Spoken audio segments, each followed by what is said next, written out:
Nós vamos refazer hoje a discussão, o debate sobre o capítulo 3, e o capítulo 3 fala exatamente sobre a Maragoçanga. Então, eu acho que é um capítulo de muito interesse, que não poderia, obviamente, ficar de fora.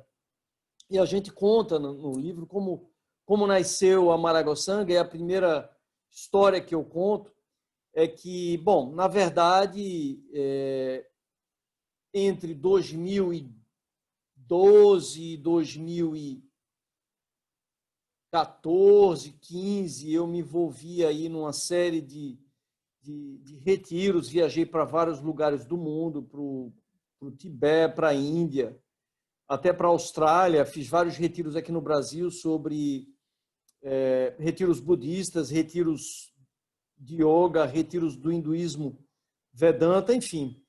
E também fiz vários cursos do Arte de Viver. Aliás, a gente se conheceu, Romero, num dos cursos da Arte de Viver, se eu não estou enganado. A gente se viu lá pela primeira vez. E conheci muitas outras pessoas também. E numa das oportunidades em que eu estava participando... Exatamente. Foi no curso... Não lembro qual deles, eu não me lembro qual. Enfim. Não, foi só para lembrar que foi no curso avançado lá. Eu acho que era, não sei qual, enfim. SSI, sei lá. Exato, SDN, SSN, uma coisa desse. Exatamente. DSN, exatamente. Marista. Isso mesmo, exatamente isso. Tassi Nilo também fez esse curso com a gente e Eric Lawrence. Estávamos todos lá. Isso. Enfim, e num desses cursos, eu estava, depois do DSN, eu fiz um curso em que Dani estava. Dani, que era minha aluna de doutorado. Na verdade, eu acho que ela já tinha, a essa altura, concluído doutorado, estava fazendo pós-doutorado comigo. E aí, no final da oficina, ela se virou para mim e me perguntou: professor, e aí, quando é que você vai fazer a sua oficina? E aquilo, eu disse: minha oficina, Dani? E eu fiquei meio surpreso, mas a ideia ficou na minha cabeça. Isso era 2013. E um ano depois, exatamente, foi abril de 2013, em abril de 2014, nós estávamos em Maragogi realizando a primeira oficina de ciência, meditação e introdução ao budismo. Eu costumo dizer que Dani foi uma das principais responsáveis pelo surgimento, pelo nascimento da oficina. E como a primeira oficina foi realizada em Maragogi, e aí Drauzio, que estava participando, tem duas pessoas aqui para entrar, Drauzio, que estava participando da primeira oficina, foi ele que deu a sugestão de darmos o nome de Maragoçanga, porque Sangha no budismo representa a comunidade, ou seja, o grupo. Por exemplo, no mosteiro você tem a Sangha do mosteiro. E a gente não tinha ainda uma Sangha, claro, porque a Sangha nasceu, o grupo de pessoas que realizaram as oficinas se tornaram a Sangha e o nome ficou Maragoçanga, por uma sugestão de Drauzio, e a partir daí nós adotamos esse nome. A partir da primeira oficina, ela não nasceu com o nome de Maragoçanga. Bom, essa é a história mais superficial da oficina, mas a história mais profunda da oficina, a motivação, o que moveu essa ação, o que motivou a ação da oficina, na verdade, foi uma crescente e profunda frustração que eu sentia cada vez mais como professor universitário, no meu ofício de professor. Eu segui a carreira acadêmica por uma escolha. Meu pai, a vida toda, foi empresário, tinha, inclusive, uma expectativa muito grande que eu seguisse os passos dele, que assumisse a empresa dele, a empresa de pesca que ele construiu junto com os irmãos. E eu fiz engenharia de pesca, mas resolvi que não seguiria a carreira empresarial, porque sempre quis ser professor, porque sempre achei que poderia contribuir muito mais para transformar a realidade de uma forma positiva através desse ofício, não nada e absolutamente nada contra, né, o ofício do empresário. Eu acho que como empresário um bom empresário pode realizar transformações profundas na sociedade. Na verdade, a contribuição que a gente dá independe, no fim das contas, do nosso ofício. Não importa aquilo que a gente faz, mas o porquê a gente faz, o que motiva a nossa ação. Então, no final das contas, termina sendo... Não faz tanta diferença aquilo que a gente faz. Mas eu me sentia, de alguma forma, mais confortável seguindo a carreira acadêmica por conta da minha história de vida. Achei que poderia dar uma contribuição maior, mas aos poucos, gradativamente, depois que eu voltei do Japão, e aí tive lá no Japão o meu primeiro contato com o Zen Budismo, fui me envolvendo em várias funções, em várias tarefas, assumindo várias responsabilidades profissionais, como costuma acontecer, né, no momento que a gente está iniciando a vida profissional. E eu me via cada vez mais frustrado em perceber que simplesmente entrar numa sala de aula e despejar uma montanha de informações técnicas na cabeça dos meus alunos, com os quais eu tinha o privilégio extraordinário de conviver por 4 horas, 5 horas por semana, né, sabendo, inclusive, que muitos deles tinham problemas, estavam enfrentando dificuldades, e que outras palavras, outros ensinamentos que não a dinâmica de funcionamento da corrente sul-equatorial, por exemplo, ou da corrente do Golfo, né? Outros ensinamentos seriam muito mais importantes naquele momento da vida deles, e eu simplesmente fazia o que todos os professores na vida deles fizeram a vida toda, na vida de todos nós. Ou seja, eu tratava eles como pendrives humanos. Chegava lá, abria uma apresentação em PowerPoint e despejava um balde de conhecimentos técnicos e achava que minha função, minha missão como professor estaria cumprida. Isso me fez perceber cada vez mais que simplesmente esse exercício do meu ofício de professor dessa forma não estaria contribuindo para construirmos uma sociedade mais harmônica, mais pacífica, mais amorosa, mais carinhosa. É claro, e isso é preciso reconhecer, que os conhecimentos técnicos são absolutamente fundamentais, são necessários demais.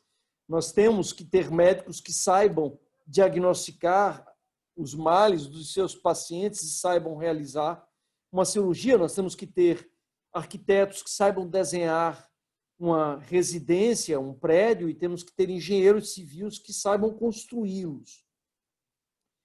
Mas a vida não é só isso, e infelizmente o nosso sistema educacional é só isso. Há muito pouco espaço no nosso sistema educacional para os valores humanos, para nós trabalharmos os valores humanos, para nós trabalharmos as angústias que movem o ser humano. E se eu falo isso, por exemplo, num espaço de universidade, eu digo isso por experiência própria, há uma reação muito negativa. A primeira reação é não, isso não é para ser discutido aqui na universidade, não há espaço aqui na universidade para isso. E não há espaço, na verdade, no sistema educacional, de nenhuma maneira. Eu vou contar uma história para vocês. Quando eu comecei a querer fazer as oficinas, a minha primeira intenção foi fazer a oficina na própria universidade no final de semana, repare, né? Seria usando o espaço lá da universidade no sábado e no domingo, e fazer as oficinas lá no sábado e no domingo, quando as salas não são praticamente utilizadas. Mas a reação foi muito negativa. E, claro, eu queria fazer tudo oficialmente, solicitando autorização do departamento, óbvio. Mas a reação que eu tive foi: nossa, e vocês vão começar agora fazendo oficina de budismo, então o próximo passo, nós vamos ter aqui um ritual de Umbanda aqui dentro da universidade. Ou seja, e na verdade era um estudo de religiões comparadas, ou seja, não tinha nada de dogmático, a oficina não tem nada de dogmático. Mas isso dá uma ideia de como a comunidade acadêmica é avessa a qualquer coisa que não esteja estritamente relacionada ao conhecimento técnico. E qual a consequência disso? Que, na verdade, a universidade não é uma culpa ou uma responsabilidade da universidade, mas uma consequência de todo o nosso sistema educacional, desde a alfabetização até a universidade, que é centrada na competição. O sistema educacional ele não é construído para nos tornarmos seres humanos mais compassivos, seres humanos mais amorosos, mais compreensivos, mais capazes de amar, mais capazes de dar e de receber amor, mais capazes de ajudar os outros seres a se libertarem da sua dor e do seu sofrimento. Não, não, não, não, não.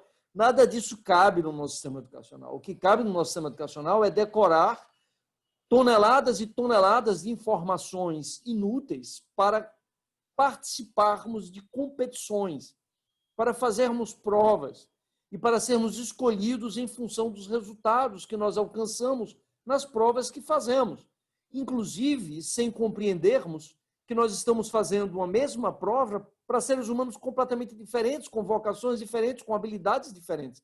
Então, tem seres humanos que têm uma habilidade extraordinária para um determinado tipo de inteligência, mas que vai ter que ser moldado, encaixado nos padrões a partir dos quais todos são avaliados. Tem até um vídeo maravilhoso na internet em que se julga o sistema educacional e tem uma que corresponde também a uma charge muito legal em que aparece assim um elefante, uma cobra, um pássaro e um peixinho no aquário e um professor, né, sentado atrás de um birô e dizendo: bom, a gente agora vai fazer uma prova e para sermos justos nós vamos fazer a mesma prova para todos vocês. E a prova é subir no alto da árvore e pegar uma maçã. E aí você olha a cara do peixinho olhando assim, como quem diz, como é que eu vou fazer isso? E claro, o macaco com um sorriso de canto a canto. E é assim que funciona o nosso sistema educacional. Mas ele é feito para isso, ele é estruturado na competição, e com isso, por ser estruturado na competição, ele tritura as outras qualidades humanas que não se prestam, que não servem à competição. Mas aí a gente tem que fazer a seguinte pergunta: mas por que então o sistema educacional é estruturado dessa forma, ou indo ainda um pouco mais além? Será que esse sistema, e começando um pouco mais para trás, será que esse sistema educacional tem funcionado no sentido de construirmos uma sociedade mais amorosa, uma sociedade mais harmônica, uma sociedade mais pacífica? Eu acho que a gente só precisa olhar à nossa volta, não somente no Brasil, mas no mundo inteiro, para concluirmos que nós fracassamos, estamos fracassando fragorosamente. Por que estamos fracassando? Porque o nosso sistema educacional ele está estruturado e é a consequência de um sistema capitalista profundamente egoísta, centrado no ego, na individualidade e na competição. Então, nós somos adestrados, treinados para sermos competidores e sermos consumidores cada vez mais eficientes. E para sermos consumidores mais eficientes, nós temos que ser cada vez mais automatizados, mais autômatos no ato de consumir, portanto, cada vez mais imersos, mergulhados na escuridão da nossa individualidade, da ilusão da individualidade, cada vez mais centrados no nosso ego. Precisamos estar cada vez mais preocupados com a opinião dos outros e cada vez mais acharmos que o nosso valor não nasce do nosso ser, não nasce de quem somos, mas nasce da opinião que os outros têm em relação ao nosso personagem. Esse é o nosso sistema educacional. E era isso que eu continuava a fazer, simplesmente indo para as minhas aulas e despejando aquele monte de informações técnicas e aferindo os meus alunos a partir de provas para medir o quanto eles tinham sido capazes de decorar aquelas informações. Isso me causava de forma crescente uma profunda frustração e me fez com que surgisse em mim uma ânsia por criar um espaço onde nós pudéssemos construir reflexões, oportunidades para que esses valores humanos pudessem se desenvolver, para que nós pudéssemos refletir e nos fazermos as perguntas mais fundamentais da nossa existência. O que é que nós estamos fazendo aqui, afinal de contas? Será que a vida é só isso? Será que eu vim para cá para nascer, para estudar, para me formar e para passar a minha vida inteira competindo, para galgar um posto cada vez mais alto na empresa que eu trabalho, para ser um professor com maior número, para ter um número cada vez maior de trabalhos publicados, qualquer que seja a minha profissão, para ter um reconhecimento cada vez maior, para ter um número cada vez maior de seguidores no meu Instagram, e por aí vai. Ou seja, será que a vida é isso? E não é nada disso. Né? E vivermos através do nosso personagem, que é a forma como nós vivemos, é viver em profunda dor e em profundo sofrimento. É viver através do nosso ego. E, em consequência de vivermos através do nosso ego, é construirmos uma sociedade cada vez mais egoísta, onde as pessoas se tornam cada vez mais solitárias, cada vez mais distantes umas das outras, cada vez menos amorosas, cada vez menos capazes de amar, de dar e de receber amor. Uma coisa que sempre me assustou muito nas oficinas, quando nós começamos a realizar, e já realizamos mais de 30 oficinas, quase 40 oficinas, eu sempre pergunto quem na oficina já teve a oportunidade de fazer um retiro, e normalmente 1, 2, 3 pessoas, de 12, de 14, muitas vezes tivemos oficinas que ninguém tinha ainda se dado a oportunidade de fazer um retiro, de parar por uma semana, alguns dias na própria vida, para se perguntar sobre o que ela estava fazendo nessa vida, afinal de contas. Né? Descer desse carrossel onde nós ficamos enlouquecidamente dando voltas, girando como cavalinhos, perseguindo cenouras imaginárias, para olharmos para o nosso carrossel, o carrossel da nossa vida, e nos perguntarmos, por que eu estou dando essas voltas todas aí? Eu não vou chegar em lugar nenhum. O que eu estou fazendo da minha existência? Qual a razão dessa existência? É assustador pensar que bilhões de seres humanos, a exemplo da oficina, e vejam que na oficina você tem pessoas que estão buscando.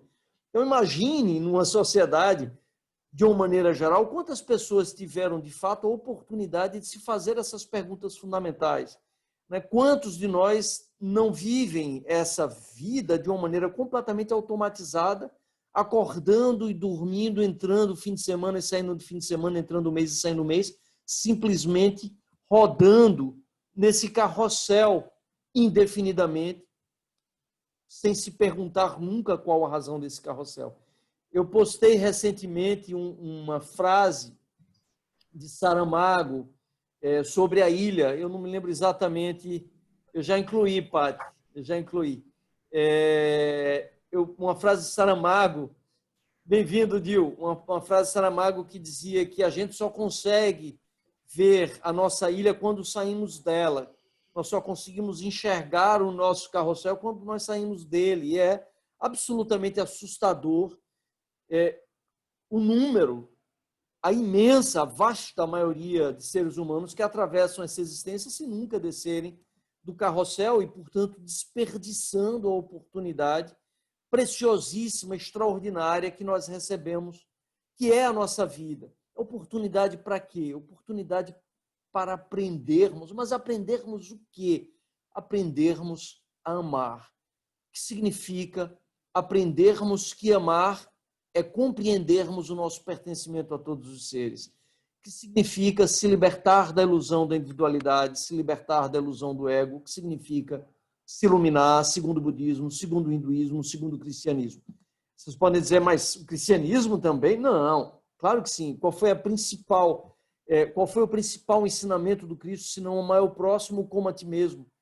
E como é possível amarmos ao próximo como a nós mesmos se nós não percebermos que o próximo também somos nós mesmos, que o próximo somos nós sob outras circunstâncias apenas, que somos todos o mesmo ser, brincando de sermos seres diferentes, como a gente sempre gosta de dizer. E dessa angústia, portanto, surgiu a oficina, e eu costumo dizer que a oficina é um exercício, e primeiro porque a oficina, e é interessante que muita gente diz, eu vou fazer um curso de meditação. E não é curso, é muito importante que não seja, porque curso é o que a gente fez a vida inteira, que a gente vai para um determinado local, o professor abre a nossa cabeça e despeja um balde de conhecimentos. É uma relação de ensino-aprendizagem de fora para dentro. E não é essa a intenção, não é esse o objetivo da oficina. A oficina é que a intenção, o objetivo da oficina é que ela seja um exercício de compartilhamento, em que nós possamos nos compartilharmos, que nós possamos compartilhar o que nós temos de mais sagrado, que é aquilo que nós somos com todos os outros seres. E que possamos... Opa, eu estou vendo aqui, Libera o Romero. Já admiti os dois. Tá. Que possamos assim nos compartilharmos, ou seja, perdi o trem do raciocínio. Enfim, mas é isso. Bom, e eu digo, portanto, que a oficina é sempre um exercício, é muito mais, por isso, por ser uma oficina, ela é muito mais um exercício de desaprendizagem do que de aprendizagem. Porque é muito mais importante para a gente esvaziar esse entulhamento de conceitos, de preconceitos, de verdades que nós temos, que foram jogados dentro de nós desde a nossa primeira infância, e que nós só conseguiremos ver ou termos alguma chance de enxergar alguma luz se nós esvaziarmos esse espaço interior. Nós só conseguiremos permitir que o ar entre se nós nos libertarmos de todas essas construções, de todos esses adjetivos e substantivos com os quais nós nos identificamos através do personagem que construímos com a nossa mente. Somente se libertando dessas verdades preconcebidas, que na verdade são programas que foram descarregados em nós desde a nossa mais tenra idade, somente se libertando de todos esses programas é que nós vamos ter alguma chance, né, de começarmos a enxergar alguma luz. E é importante, nesse sentido, a gente compreender os 4 níveis de conhecimento e a diferença entre conhecimento e sabedoria, que é algo que eu sempre explico no início das oficinas e que o entendimento é muito importante para essa compreensão. Aliás, tem uma frase de Buda que dizia a grande batalha nessa existência não é a batalha do bem contra o mal, é a batalha do conhecimento contra a ignorância. E isso é uma das maiores dádivas, um dos maiores presentes do budismo. É nos dar os elementos necessários para nos libertarmos da dualidade, dessa separação do universo no bem e no mal, que, segundo o budismo, não existe. Não existem pessoas boas ou pessoas más. Existem apenas pessoas mais ou menos ignorantes, pessoas mais ou menos mergulhadas na ilusão da sua individualidade, na ilusão do seu ego, mais ou menos identificados com esse personagem que todos nós construímos e através dos quais nós convivemos com todos os outros seres. Nós não convivemos com os outros seres através do nosso ser. Nós convivemos com os outros seres através dos nossos personagens, desse personagem que nós construímos, com os nossos pensamentos, com as nossas verdades, com as nossas convicções e com tudo aquilo que escutamos desde o momento que nascemos, literalmente, ou mesmo antes disso, na verdade. E aí a gente entra nos 4 níveis de conhecimento, e o primeiro nível de conhecimento é exatamente aquilo tudo que a gente escuta, todas as informações que a gente recebe sem nenhum filtro, ainda na mais tenra idade. Todos nós aqui tivemos certamente a oportunidade já de conversar com uma criança de 3 anos de idade, e a gente sabe que uma criança de 2, 3 anos de idade, ela é muito sabida, ela é muito esperta, ela conversa com você perfeitamente. E ela é uma esponja. O que você fala para uma criança de 2, 3 anos de idade, ela absorve. Mas ela não lembra, percebe? Se você parar agora para pensar quais são as suas primeiras memórias, você vai constatar que essas primeiras memórias, elas são a partir dos 3, dos 4 anos de idade. Você talvez tenha algum fragmento com 2 anos, algum fragmento com 3 anos de idade. Mas veja, você já entendia tudo aquilo que lhe era dito. Então você já absorvia essas informações e essas informações vão sendo profundamente inseridas, gravadas no seu disco rígido, que, na verdade, são os programas que são descarregados dentro da gente desde a mais tenra infância e que são armazenados e recebidos e armazenados sem nenhum filtro. Isso perdura até a idade dos porquês, quando nós começamos a perguntar o porquê. Isso é bem interessante de nós compreendermos, porque, na verdade, né, até os 3, 4 anos de idade, a criança não percebe a separação da sua mente da mente de todos os outros seres. Então, ela acha que se você sabe, se ela sabe de alguma coisa, você também sabe. E se a outra pessoa sabe, ela também sabe. Ela não tem uma noção muito clara de que o que passa na mente das outras pessoas, ou seja, de que outras pessoas podem ter informações que ela não tem acesso. Elas não têm essa percepção. No momento que elas começam a ter essa percepção, que na psicologia significa dizer que elas começam a desenvolver uma teoria da mente, elas começam a perguntar por quê. Por quê? Porque elas percebem que você tem explicações ou informações que ela não tenha. E aí a gente volta àquilo que a gente discutiu. Agora eu já não sei mais se foi no satsang passado ou se será no próximo, porque voltamos agora para o terceiro satsang e eu me perdi um pouco na linha de raciocínio. Mas o que nos separa dos macacos, que são nossos primos diretos, como os gorilas, por exemplo, com os quais nós somos perfeitamente capazes de conversar, ainda que essa conversa não se dê através de palavras, nós conversamos com os macacos através de gestos. Mas essa conversa, nessas conversas que nós conseguimos hoje ter com os macacos, eles expressam sentimentos, eles formulam, inclusive, convicções ou ideias, mas algo que o macaco nunca fez, que foi fazer uma pergunta exatamente porque a mente do macaco funciona como a mente de uma criança de 2 anos, 2 anos e meio. Então, ele não consegue perceber que você pode ter informações que ele não tenha. E essa é o primeiro nível de informação, é a informação que é recebida sem nenhum filtro. A partir dos 7 anos, a gente entra no que a gente chama de idade da razão, e a partir daí nós passamos a filtrar as informações que nos chegam. Ou seja, tudo aquilo que a gente escuta, nós vamos eventualmente aceitar algumas coisas que nós consideramos que faz sentido e vamos recusar aquilo que a gente acha que não faz sentido. Então, nós ganhamos essa capacidade e isso é o segundo nível de conhecimento, que é o conhecimento racional, aquilo que está na nossa mente. Mas vejam, isso é extremamente importante.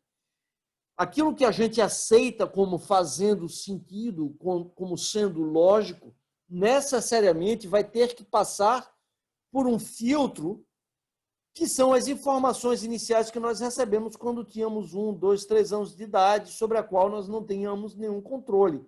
Então, aquilo que nós acreditamos que é verdade é necessariamente filtrado pelos programas que foram descarregados quando nós éramos muito pequenininhos. Então, demanda um esforço muito grande de libertação nós exercermos essa análise crítica em relação àquilo que nós achamos que faz ou não faz sentido.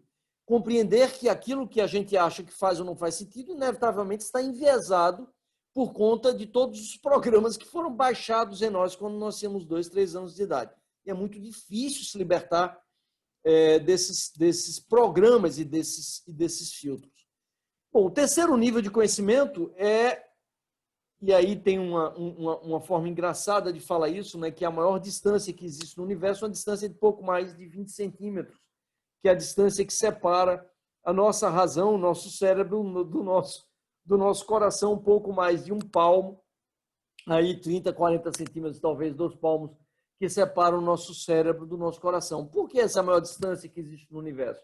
Porque uma coisa é nós compreendermos algo racionalmente. Uma outra muito diferente é conseguirmos sentir aquilo que racionalmente faz sentido para a gente. Um exemplo que eu sempre dou, porque eu acho que é um exemplo maravilhoso, é a máxima do Cristo de amar o próximo como a ti mesmo. Se eu perguntar a todos que aqui estão, e provavelmente, se não todos, quase todos que escutarão esse satsang, vocês acham que isso faz sentido? Todo mundo vai dizer, faz sentido. Isso é realmente muito verdadeiro. Ok, mas aí eu pergunto, e você consegue de fato sentir isso? você consegue amar ao próximo como se amasse a si mesmo. E aí, claro, a gente vai concluir que muito poucos conseguem verdadeiramente transportar esse conhecimento que faz todo sentido do ponto de vista racional para o coração e, de fato, sentir aquilo que pensa. E esse é o terceiro nível do conhecimento, é aquilo que a gente sente. Então, eu não ajo mais com amorosidade porque eu acredito que é importante agir com amorosidade. Eu ajo com amorosidade porque eu sinto amor. E o quarto nível de conhecimento é quando a gente se torna essa amorosidade. Percebem? E aí tem uma frase muito legal de Helena Blavatsky que ela diz: você não conseguirá seguir verdadeiramente o caminho até que você se torne o caminho, até que você alcance o quarto nível de conhecimento, em que você não pratica mais a bondade, a compaixão, o amor, nem porque você acredita racionalmente, nem porque você sente, mas simplesmente porque é isso que você é. A compaixão e o amor simplesmente brotam do seu ser. Então, da mesma forma que uma fonte de águas cristalinas mata a sede de um viajante, não porque acredita que é importante matar a sede do viajante, nem porque deseje, porque sinta compaixão ou amor pelo viajante. A fonte mata a sede porque simplesmente ela é água cristalina, da mesma forma que todos nós, ao alcançarmos esse quarto nível de conhecimento, nos tornamos aquilo que, na verdade, sempre fomos, porque é isso que verdadeiramente somos, seres de luz e de amor. Literalmente, isso não é uma expressão, um chavão espiritualista, uma forma bonitinha de expressar aquilo que somos.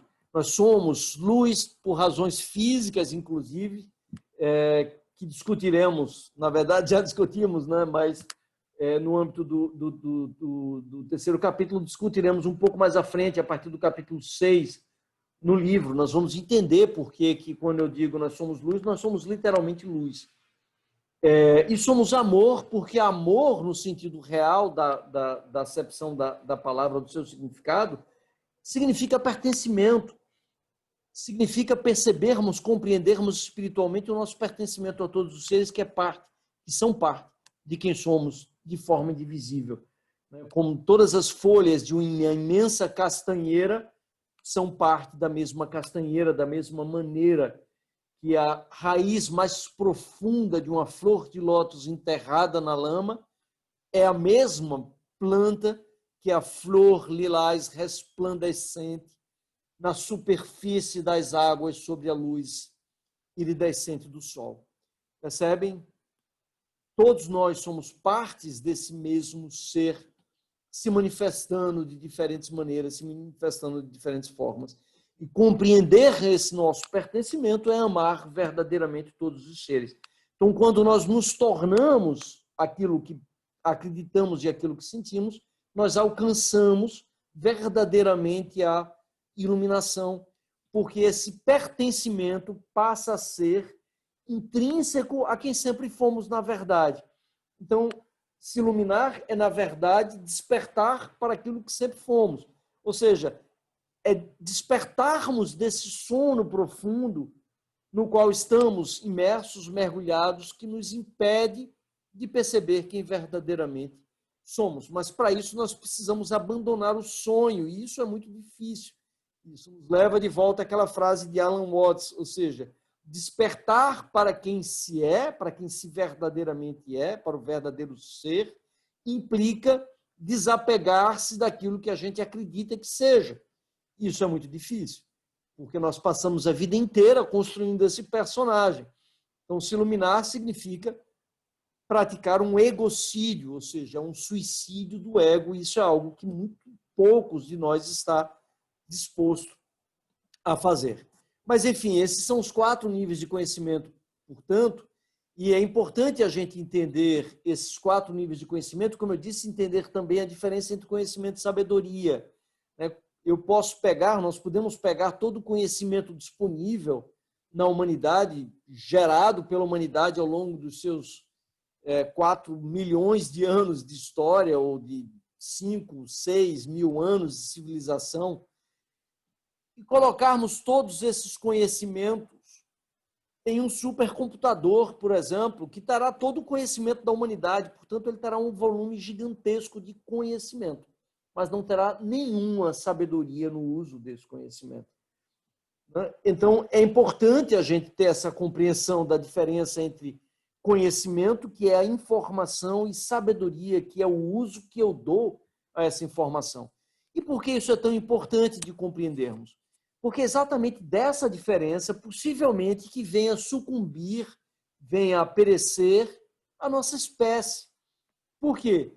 Porque, como macacos que somos, que sofreu uma mutação genética e desenvolveu um cérebro com uma capacidade diferenciada de armazenar e de transmitir conhecimento, nós ganhamos um imenso poder.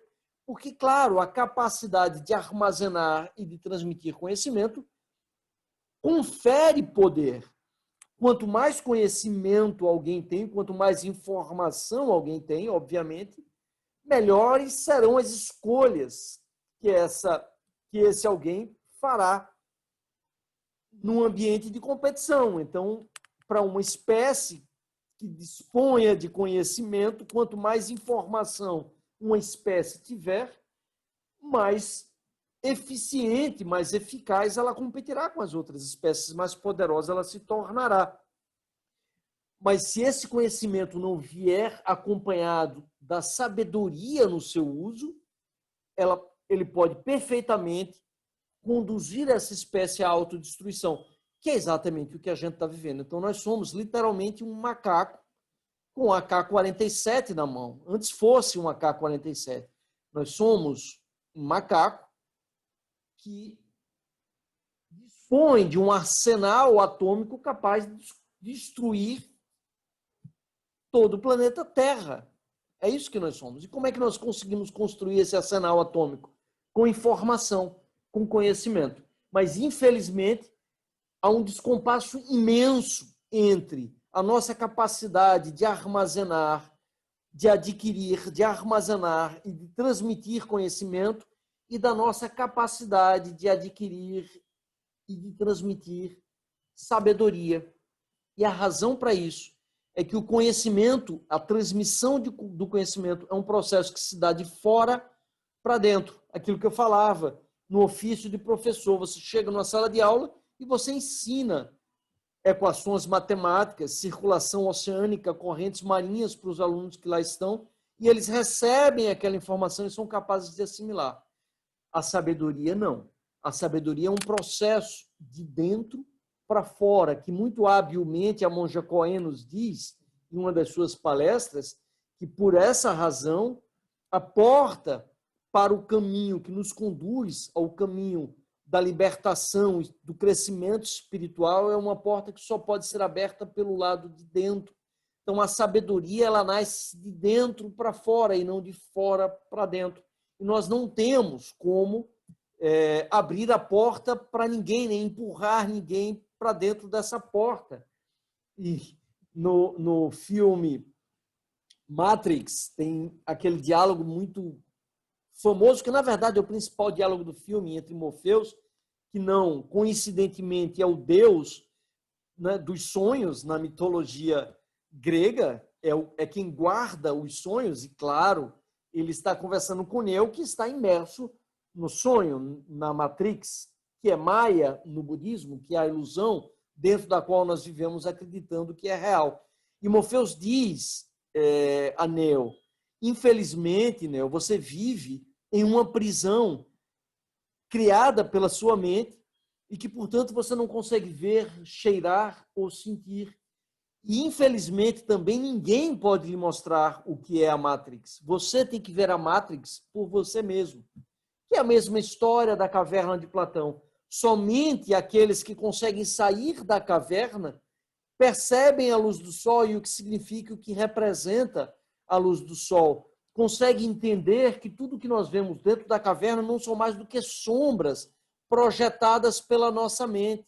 Mas quem consegue enxergar a luz do sol e consegue sair da caverna, não tem como contar, não tem como explicar para aqueles que continuam na caverna o que é a luz do sol, da mesma forma que nós não temos, nem jamais teremos como explicar a um cego o que é a cor vermelha ou o que é o amarelo. É impossível, nós não temos como. Então, por isso que o processo da iluminação, da libertação do ego, da ilusão da individualidade, o processo de se adquirir sabedoria é um processo interior, é um processo interno e, por isso, tão descompassado do processo de aquisição e de transmissão de conhecimento, e é bem, pelo menos na nossa espécie, e é bem provável que a nossa espécie pereça desse descompasso. Quem sabe o futuro no planeta Terra não pertence a uma outra espécie em que a capacidade de adquirir e de armazenar conhecimento não seja acompanhada pela capacidade de desenvolver sabedoria. Talvez seja esse o futuro da espécie a quem pertencerá, de certa forma, o futuro do planeta Terra. Na verdade, não pertencerá, porque todos nós somos partes desse mesmo ser se manifestando através de diferentes espécies. Mas isso explica perfeitamente, poderá explicar, caso a espécie humana venha a se autodestruir, a razão terá sido certamente esse descompasso entre conhecimento e sabedoria. Um aspecto muito importante, o meu tempo já está se acabando, um aspecto muito importante sobre essas informações que nós armazenamos desde de pequenininhos, é que com isso, com esses tijolos dos nossos pensamentos, com esses substantivos e adjetivos que nós recebemos, nós construímos esse personagem que acreditamos quem somos. E essas crenças terminam sendo extremamente limitadoras e incapacitantes. E aí tem uma frase maravilhosa de Henry Ford, que é citado por Bruce Lipton, em um dos eventos que eu participei, o Uplift Festival, na Austrália, que ele diz: se você acredita que é capaz ou que não é capaz, você está certo. Ou seja, nós nos tornamos aquilo que nós acreditamos. Isso é algo extremamente importante. 3 aspectos finais para a gente encerrar e para abrir para o nosso debate de sempre. O primeiro deles é dizer, que é algo que também menciono no capítulo 3 do livro, que a oficina, ela, por ser um exercício de desaprendizagem, ela também de certa forma, como unir pontinhos. Né? Nós, na verdade, e ela tem um componente muito forte de ciência. Há muitas informações científicas compartilhadas. Na verdade, eu diria que talvez 70% ou mais, 80% da oficina seja ciência. Por isso, a oficina de ciência, meditação e introdução ao budismo. Mas, e muitos desses conhecimentos, se não todos, na verdade, dos conhecimentos científicos que são compartilhados na oficina, nós já recebemos de diferentes maneiras, mas recebemos de forma compartimentada. E nunca nos foi dada a oportunidade de unir esses pontinhos, para que pudéssemos, a partir da união dos pontinhos, olharmos e vermos e compreendermos o todo. Porque esse nunca foi o objetivo dessas informações. Lembra daquilo que eu falei lá no começo? Nós não recebemos essas informações para termos uma compreensão mais aprofundada, mais libertadora da ilusão da individualidade. Pelo contrário, nós recebemos essas informações para nos tornarmos mais competitivos, mais mergulhados na individualidade. Então, é claro que num sistema educacional que visa a competição, que visa reforçar os padrões egoístas, unir pontinhos é a última coisa que se deseja fazer.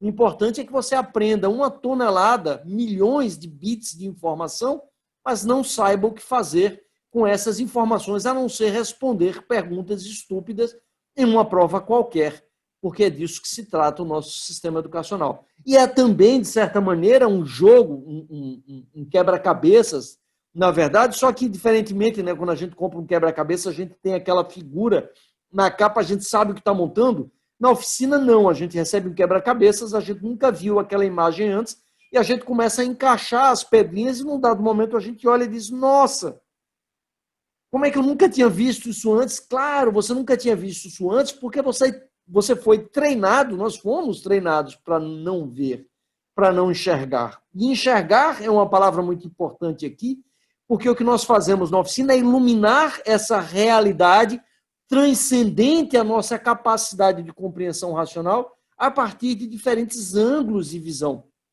E a gente vai ver, e a gente percebe claramente, e a gente tenta passar isso no livro, como uma mera mudança do ângulo de visão muda completamente a nossa percepção da realidade, tem um imenso potencial de nos libertar dessa prisão, da prisão do ego, da prisão da ilusão da individualidade, da prisão de Maia, da Matrix, que ninguém pode nos dizer o que é.